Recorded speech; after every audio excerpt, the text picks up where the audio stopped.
last class we have started the new chapter, that is aberrations. So in that we understood what is aberration and what are the two basic types of aberrations that are possible. So there are mainly two types of aberrations: monochromatic aberration and chromatic aberration. So in monochromatic aberration we have again 5 types. So those are spherical aberration, coma, astigmatism, curvature and distortion. So we learned all this aberration by definition, and then we started the first aberration in monochromatic aberration, that is spherical aberration. So spherical aberration is nothing but when you incident a marginal rays and a paraxial rays on a lens, then after refraction there will be the formation of two focal points, that is FM and FP. FP is the focus point for a paraxial rays and FM is the focal point for the marginal rays. So from here to here it is FM and here to here it is FP. Now, so if you extend these two rays, then these two rays intersect the paraxial rays at a particular point, and that point is known as circle of least confusion. So there will be the formation of circle here. So in this the image will be formed. So that is known as a circle of least confusion. And then we understood what is longitudinal spherical aberration. So it is nothing but just the variation in image position. So if you have the variation in image position, then it will be longitudinal aberration. So if you have variation in image size, so that is known as lateral aberration. So for image position, so image position gives you longitudinal aberration and image size will give you lateral aberration. So these are the types that we understood in a spherical aberration, and later we understood the methods of minimizing spherical aberration. So in that we learned the first method, that is spherical aberration is minimized by using stops so as to allow either the axial rays or the marginal rays, but this reduces the brightness of image. So from this method you can actually eliminate one among the two rays. So either you can eliminate the marginal rays or you can eliminate the paraxial rays. So after the elimination of rays, the image that will be formed will have the less brightness. So why? Because we are actually decreasing the intensity of the light that is falling on the lens. So if intensity of the incident light decreases, then obviously the intensity of image will also decreases. So this is what we have learned in our last class. Now let us try to understand the other methods for minimizing the spherical aberration. So the next here is, in spherical aberration, or spherical aberration can be minimized if total deviation is equally shared by the lens faces. So this you can see in a plano-convex lens. So on a curved surface, if you incident light, so this light will be parallel to the principal axis, then you will get, or you can easily minimize the spherical aberration. So this is the plano-convex lens. So now if you incident a light on a curved surface of a plano-convex lens, so these lens will get refracted and falls at a particular point. So from this method also you can minimize the spherical aberration. So the next here is, so third, spherical aberration can also be minimized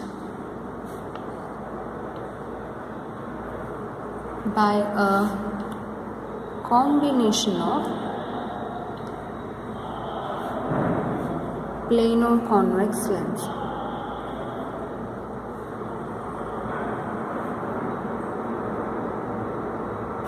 which are separated by finite distance. And this distance should be equal to the difference between their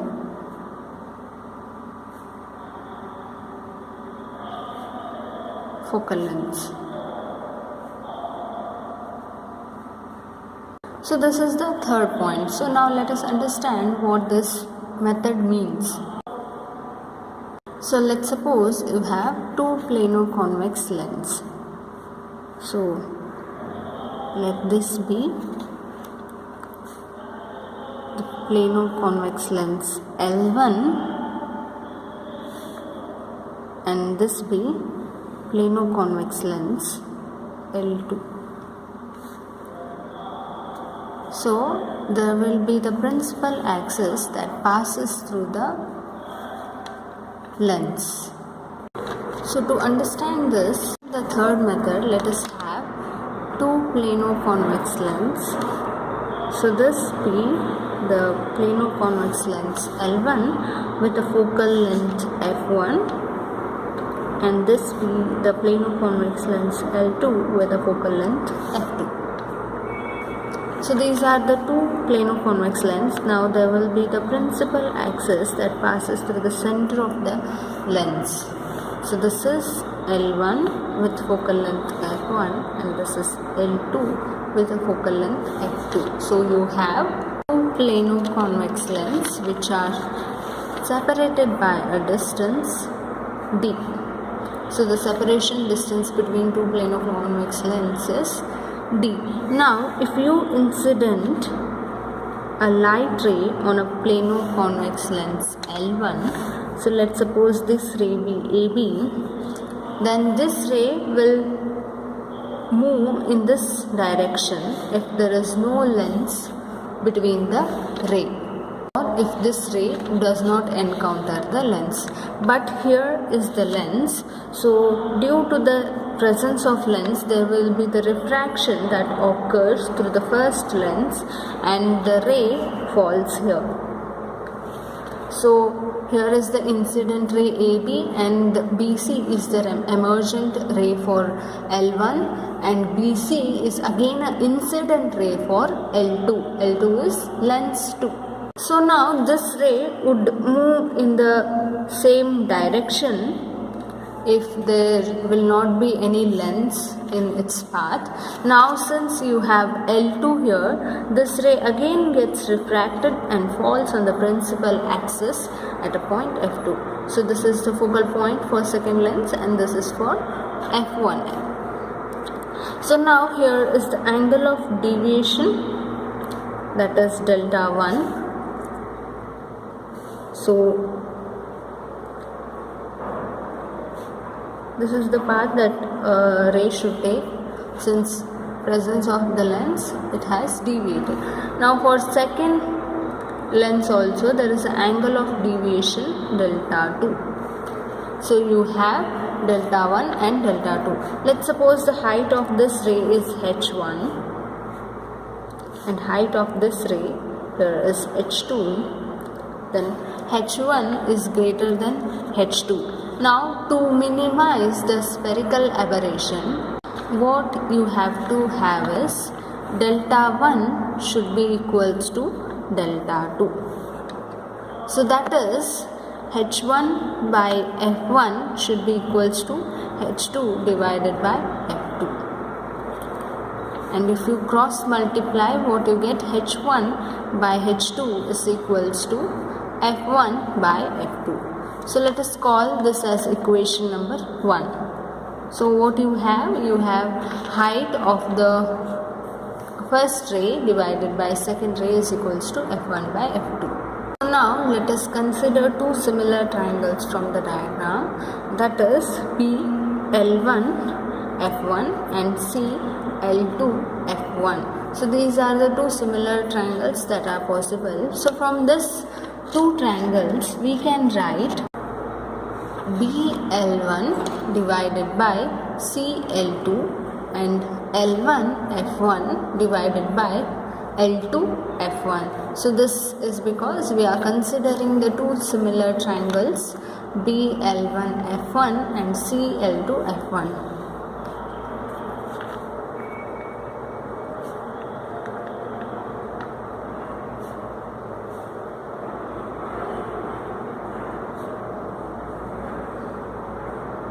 So from this you can write BL1 divided by CL2 is equals to L1 F1 divided by L2 F2. So from the diagram you know what is BL1, CL2, L1 F1 and L2 F2. BL1 is H1 and CL2 is H2. So this is from the diagram. So from diagram we are taking BL1 as H1 and CL2 as H2. Now what is the other term? That is L1 F1. So L1 F1 is F1 focal point for the first lens, and now what left is L2 F1. So L2 F1 can be written as L1 F1 minus L1 L2. So L1 L2 is the separation distance between two lenses, so that is D. So what we got, BL1 as H1, CL2 as H2 and L1 F1 as F1 and L2 F1 as L1 F1 minus L1 L2. So let us write this.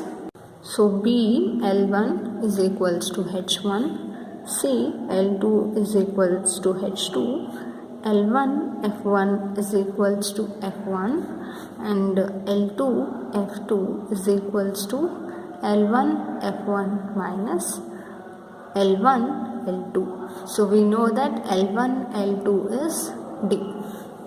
So substitute all these in this equation. So BL1 is what? H1, CL2 is H2, which is equals to L1 F1, that is F1, divided by L2 F2 is L1 F1 minus L1 L2. Now we know H1 by H2 is equals to F1. L1 F1 we know that is F1 minus L1 L2 is D. So you got equation in terms of F1, H1, H2 and D. So let this be equation 2. So from equation 1 and 2, if you observe, you can write F1 by F2 is equals to F1 divided by F1 minus D. So let us write. So H1 by H2 is equals to F1 by F2. So this is from equation 1 and 2. So this can be written as F1 divided by F1 minus D. So in this you can cancel out F1, F1. What remains is F1 minus D is equals to F2 and D is equals to F1 minus F2. That is, the separation distance between two lenses is F1 minus F2. So if you keep two lenses with this distance F1 minus F2, so here if this distance is F1 minus F2, then you can actually minimize the spherical aberration that is occurring. So this is what the third method is. Spherical aberration can also be minimized by a combination of two plano-convex lenses. So here we have taken two plano-convex lenses. So we cannot take lens. So what we should use is two plano-convex lenses. So these two are separated by a distance. So this distance, if it is equals to F1 minus F2, then you can minimize the spherical aberration. So this is the third method. So the fourth method which is given is, it is possible to eliminate spherical aberration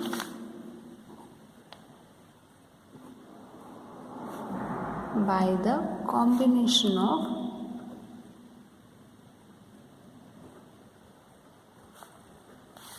properly shaped, suitable convex lens and concave lens. So it is possible to eliminate spherical aberration by the combination of properly shaped suitable convex lens and concave lens. So for convex lens you have seen the spherical aberration.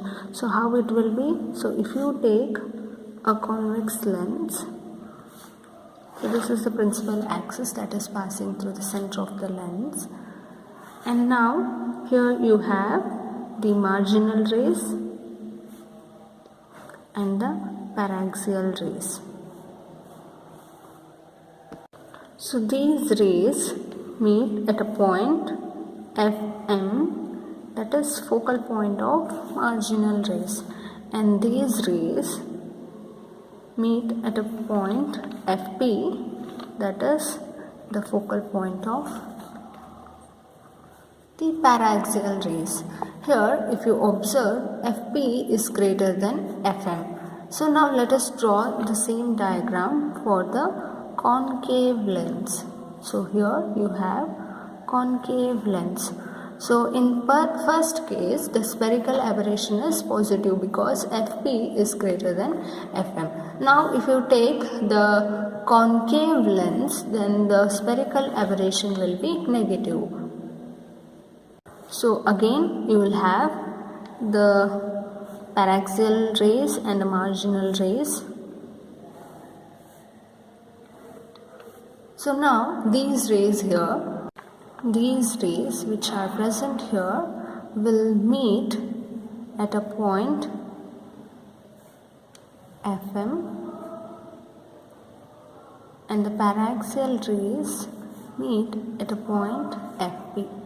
Now here Fp is smaller than Fm. So hence spherical aberration will be negative. Now if you take the combination of these two lenses, so that is convex lens and a concave lens, suitable combination, then here you have positive spherical aberration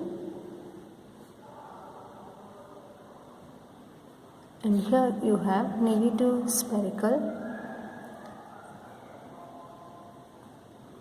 So that means, so you have both positive and negative aberration. So from this method you can again eliminate the spherical aberration. So this is the fourth point.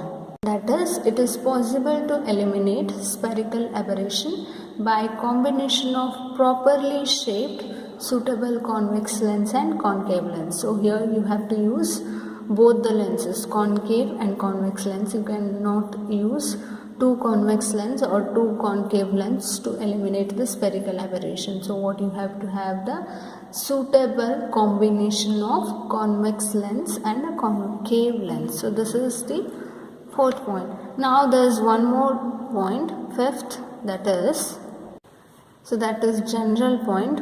For a lens of wide aperture, spherical aberration can be reduced